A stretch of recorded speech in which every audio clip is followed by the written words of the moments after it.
আসসালামু আলাইকুম। তো আমি আজকে থেকে ডাটা অ্যানালিটিক্স কোর্স স্টার্ট করতে যাচ্ছি। এই কোর্সে আমরা কি কি শিখব, আজকে আমি সেটা আলোচনা করব। তো আমরা ডাটা অ্যানালিটিক্স শুরু করার জন্য প্রথমে আমরা পাইথন দিয়ে স্টার্ট করব। কেন স্টার্ট করব? এটা হচ্ছে ইন্ডাস্ট্রিতে এখন অনেক ইউজ হচ্ছে এর কারণে। আর এইটা সব অনেক ইজি টু লার্ন, আমরা সহজে এটা শিখতে পারি এই কারণে। আর হচ্ছে পাইথনে হিউজ একটা কমিউনিটি সাপোর্ট আছে এবং এটাতে অনেকগুলো অ্যাপ লাইব্রেরি আছে, যেটার মাধ্যমে আমরা যখন ডাটা অ্যানালাইসিস করব সেটাতে অনেক হেল্প করবে। তো পাইথন প্রথমে আমরা পাইথন দিয়ে শেখা স্টার্ট করব, তারপরে পাইথনের কিছু আমাদের লাইব্রেরি আছে সেগুলো আমরা শিখব। যেমন শিখবো নামপাই নামপাই শিখবো। তারপর আমরা শিখবো পান্ডাস। তারপর হচ্ছে আমরা ম্যাটপ্লটলিব অ্যান্ড সিবন শিখবো।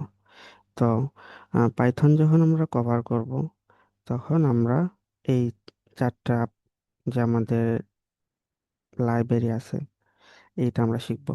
নামপাই আমরা কেন শিখবো? নামপাই হচ্ছে আমরা নিউমেরিক্যাল ক্যালকুলেশন যখন করব, তখন আমরা নামপাই আমাদের দরকার। পান্ডাস যখন আমরা টেবুলার ডাটা সেট বা টেবিল ডাটা ফ্রেমের সাথে যখন কাজ করবো, তখন পান্ডাস শিখবো। এর জন্য পান্ডাস দরকার। ম্যাটপ্লটলিব সিবন যখন আমরা অ্যানালাইসিসটা কমপ্লিট করার পর যখন আমাদের ভিজুয়ালাইজেশন করা দরকার হবে, তখন আমাদের ম্যাটপ্লটলিব সিবনের মাধ্যমে আমরা গ্রাফ তৈরি করতে পারবো। যখন আমাদের পাইথন এগুলো শেখা সব কমপ্লিট হবে, তখন আমরা নেক্সটে মুভ করব। সে এসকিউএল শিখবো আমরা।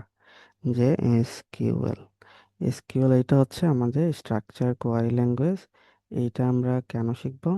তো আমাদের সাধারণত ডাটা সায়েন্স অ্যানালিটিক্স এই ডোমেইনে আমাদের অনেক অনেক লার্জ অ্যামাউন্ট অফ ডাটার সাথে আমাদের কি করে কাজ করতে হয়।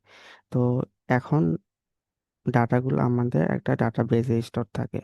তো আমরা যদি ডাটা বেজের সাথে আমরা যদি কমিউনিকেট করতে চাই, তাহলে এইটার ল্যাঙ্গুয়েজ হচ্ছে আমাদের এসকিউএল। তো এই ল্যাঙ্গুয়েজের মাধ্যমে এসকিউএল এর মাধ্যমে আমরা ডাটাবেজের সাথে আমরা কমিউনিকেট করতে পারি। তো এইটা আমরা অনেক ভালোভাবে শিখবো। তারপর আমাদের যে জিনিসটা লাগবে, তারপর আমরা শিখবো হচ্ছে এই স্ট্যাটিস্টিক্সটা। স্ট্যাটিস্টিক্সটা খুবই গুরুত্বপূর্ণ। কারণ হচ্ছে আমরা তো ডাটা সেট আসলে ভালোভাবে বোঝার জন্য তখন আমরা স্ট্যাটিস্টিক্সের যে টেকনিকগুলো আছে এইগুলো আমরা শিখবো। তো ডাটা অ্যানালিটিক্সে আমাদের আহ, যে উম, যে টপিকগুলো কভার করা লাগবে স্ট্যাটিস্টিক্সে, সেগুলো আমরা কভার করব। স্ট্যাটিস্টিক্স তো স্ট্যাটিস্টিক্স কভার করার পর আমরা জাম্প করব